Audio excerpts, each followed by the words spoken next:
Assalamualaikum semuanya, kenalin nama aku Sekar Prameswari Kusumawardhani, biasanya dipanggil Sekar. Nah, aku ini asli dari Kota Malang dan biasanya disingkat jadi Arema.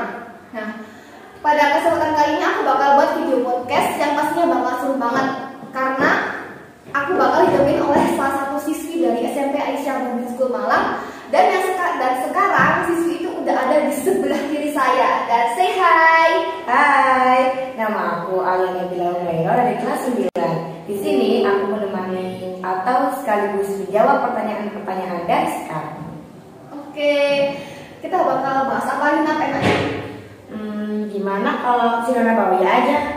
Sirah Nabawiyah. Kayaknya seru tuh. Aku lagi pengen banget nih bahas tentang Sirah Nabawiyah. Enaknya kita bahas apa ya? Gimana kalau kita bahas tentang Khulafaur Rasyidin aja? Ya, terus. Enaknya Khulafaur Rasyidin yang kemana? Keberapa ya? Apakah Khulafaur Rasyidin yang pertama, Abu Bakar As-Siddiq, atau Khulafaur Rasyidin yang kedua, Umar bin Khattab, atau Khulafaur Rasyidin yang ketiga, Utsman bin Affan, atau bahkan Khulafaur Rasyidin yang terakhir, Ali bin Abi Thalib? Gimana? Enaknya bahas siapa nih? Menurutku mending kita bahas Khulafaur Rasyidin yang kedua aja tuh, Umar bin Khattab. Wah, setuju tuh. Kita bahas tentang Khulafaur Rasyidin yang kedua, Umar bin Khattab. Nah, di sebelah kanan saya ini udah ada buku Sirah Nabawiyah. Dan di sana juga ada buku tentang Sirah Nabawiyah. Jadi kelihatan banget nih kita bakal bahas tentang Sirah Nabawiyah. Nah, langsung aja, gas lah. Nah, menurut kamu, pandangan kamu tentang sosok Umar bin Khattab itu pribadi yang seperti apa nih?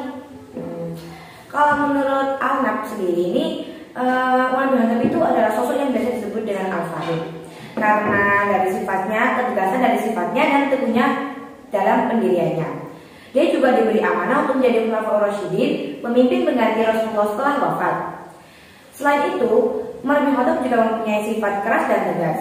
Namun di balik itu semua, Umar bin Khattab mempunyai hati yang sangat lembut dan penuh kasih sayang kepada umatnya. Jadi kayak gitu tuh Sekar. Wah, bener-bener menarik nih tentang sosok pribadi Umar bin Khattab. Ya. Gimana kalau kita ulas lebih lanjut ya? Menarik banget kisahnya. Setauku ya, Umar bin Khattab itu pada zaman jahiliyah, beliau itu termasuk salah satu orang yang paling tentang ajaran Islam ya. Ketika agama Islam baru datang di tengah-tengah kaum Quraisy.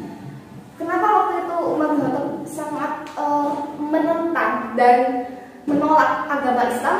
Ya karena Benci. menurut beliau kan agama baru ini memecah belah persatuan kaum Quraisy. Nah, dibalik penentangannya itu, bagaimana bisa? Apa sebab dibalik keislamannya Umar bin Khattab ini? Jadi menurut Al-Nab itu Umar bin Khattab itu masuk Islam karena ada dua hal. Nah, yang pertama ini karena barokahnya doa Rasulullah SAW. Jadi pada suatu hari Rasulullah itu berdoa agar Umar bin Khattab ini diberi hidayah sama Allah agar masuk ke dalam agama Islam. Yang kedua, Umar bin Khattab itu membaca atau mendengar ayat suci Al-Quran. Jadi pada suatu hari Umar bin Khattab itu ingin membunuh Rasulullah. Di tengah perjalanan mereka itu bertemu dengan Nu'aim. Nu'aim berkata, "Wahai Umar, hendak pergi mana engkau?" Umar berkata, "Aku ingin membunuh Muhammad yang sudah memecah belah persatuan kita dan menghina-hina Tuhan kita." Nu'aim pun berusaha sebisa mungkin agar Umar itu tidak membunuh Nabi Muhammad gitu. Akhirnya Umar itu kembali ke rumahnya si adiknya Fatimah. Nah, di kediaman Fatimah ada Khobab yang sedang membacakan surat Toha. Langkah kaki Umar pun terdengar oleh mereka. Akhirnya mereka pun Khobab itu cepat-cepat bersembunyi dan si Fatimah mengambil lembaran surat Toha tadi ditaruh di bawah pahanya. Setelah itu mereka masuk. "Fatimah, apa yang kau baca tadi?" Mereka menjawab, wahai Umar, sungguh engkau tidak mendengar apa-apa. Setelah itu Umar langsung tanya, aku dengar kau sudah masuk agama Muhammad ya? Sambil ingin memukul suami adiknya Fatimah itu. Tanpa basa-basi Fatimah pun langsung berdiri dan menahan serangan dari Umar bin Khattab. Tapi karena Umar bin Khattab itu marah ya kan ya, marah besar gitu, tetap dipukul gitu adiknya. Suaminya itu tetap dipukul sampai darahnya keluar. Karena Umar bin Khattab itu tidak tega, akhirnya Umar bin Khattab itu memberhentikannya. Dan Umar bin Khattab bilang, wahai Fatimah, berikanlah surat itu, surat lembaran yang kau bawa tadi. Fatimah pun bicara, wahai Umar, lembaran ayat suci Al-Quran ini suci dan kau tuh najis. Akhirnya Umar pun langsung berdiri dan segera mandi. Setelah mandi, Fatimah pun memberikan barang tersebut. Dan pada waktu Umar membuka dan membaca, Umar berkata, alangkah indahnya kalimat-kalimat ini. Jadi Umar tuh bermaksud kalau lembaran surat-suratnya dari Allah itu sangat indah gitu, gak ada yang bisa nandingin. Wah. Jadi kayak benar-benar lebih indah daripada syair. Setelah itu Khabbab pun langsung keluar dari persembunyiannya dan menceritakan semua keluh kesah Nabi Muhammad yang ingin disampaikan kepada Umar bin Khattab. Tanpa basa-basi pun Umar pun langsung bicara kepada Khabbab, wahai Khabbab, maulah aku kepada Muhammad dan peluklah aku menjadi agama Islam.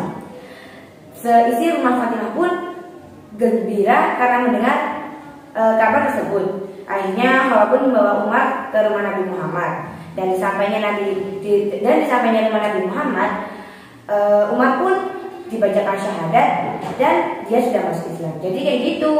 Oh, jadi gitu ya. Seru banget kisahnya Umar bin Khattab masuk ke dalam agama Islam. Ya. Dari yang awalnya benci banget sama Nabi Muhammad sampai ingin membunuhnya, Ya. jadi cinta banget sama agama Islam itu sendiri. Umar bin Khattab itu pernah diberi gelar oleh Rasulullah ya? Ya. Gelarnya kalau nggak salah Al-Faruq, yang artinya pembeda antara yang hak dan yang batil. Nah, apa sih perilaku atau akhlak yang mencerminkan Al-Faruq itu sendiri sehingga Rasulullah SAW memberikan gelar Al-Faruq kepada Umar bin Khattab? Jadi karena dia itu menampakkan keislamannya di saat orang-orang lain itu menyembunyikannya, yang pertama. Yang kedua itu karena dia itu sangat dijauhi oleh setan-setan. Jadi Umar bin Khattab itu sampai setan-setan itu takut kepada dia, gara-gara dia itu kayak selalu mengalahkan setan-setan tersebut. Dan ketiga, Umar bin Khattab itu beliau itu adalah orang yang adil, yang menjalankan, yang memberikan amanah gitu. Jadi untuk orang-orang yang adil gitu, kayak memberikan pelajaran. Dan terakhir Umar bin Khattab itu yang memberikan teladan-teladan untuk mereka semuanya gitu. Wah, seru banget. Jadi setan aja sampai takut ya sama Umar bin Khattab. Aku pernah baca kalau misal setan-setan itu sampai cari jalan yang lain yang tidak dilalui Umar bin Khattab. Bahkan beliau adalah teladan bagi orang-orang yang adil. Nah, benar-benar menarik banget nih kisah Umar bin Khattab. Oh iya, dia juga membuktikan bahwa siapapun yang takut kepada Allah akan Allah balas itu sesuai perbuatan amal kebaikannya. Jadi dia orang yang menampakkan lebih dahulu gitu loh, kayak dia bisa dipelajari orang lain juga. Jadi dia orang yang mungkin pertama kali bisa disebut Ya, benar-benar berani banget ya. Ya. Aku belajar banyak dari kisah Umar bin Khattab ini. Kalau misal kita yakin kita udah ada di jalan yang lurus dan di jalan yang benar, buat apa kita takut dengan hal-hal lain, dengan sesuatu yang lain? Dan kita hanya boleh takut hanya kepada Allah Subhanahu Wa Taala.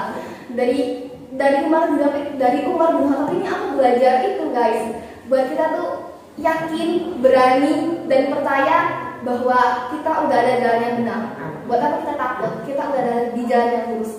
Dan Umar bin Khattab itu orangnya benar-benar punya pendirian, kukuh dan tegas gitu terhadap dirinya sendiri. Mungkin cukup sekian ya, soalnya waktunya udah sedikit ini. Terima kasih banget ya kamu udah temenin aku buat video podcast yang benar-benar seru tentang Umar bin Khattab, dan rasanya gak pengen ngakhirin ya. Tapi aduh, semoga lain kali kita bisa bahas lagi tentang Umar bin Khattab lebih dalam dan lebih lanjut. Buat bisa yang di rumah, buat penonton di seluruh Indonesia, aku bilang aku mau bilang makasih buat kalian semua yang udah nonton video ini. Semoga video ini bermanfaat buat kalian semua. Amin. Dan minta maaf kalau misal kita punya banyak salah kata ataupun perbuatan. Nun wal qalami wa ma yasturun fastabiqul khairat. Wassalamualaikum warahmatullahi wabarakatuh. Dadah.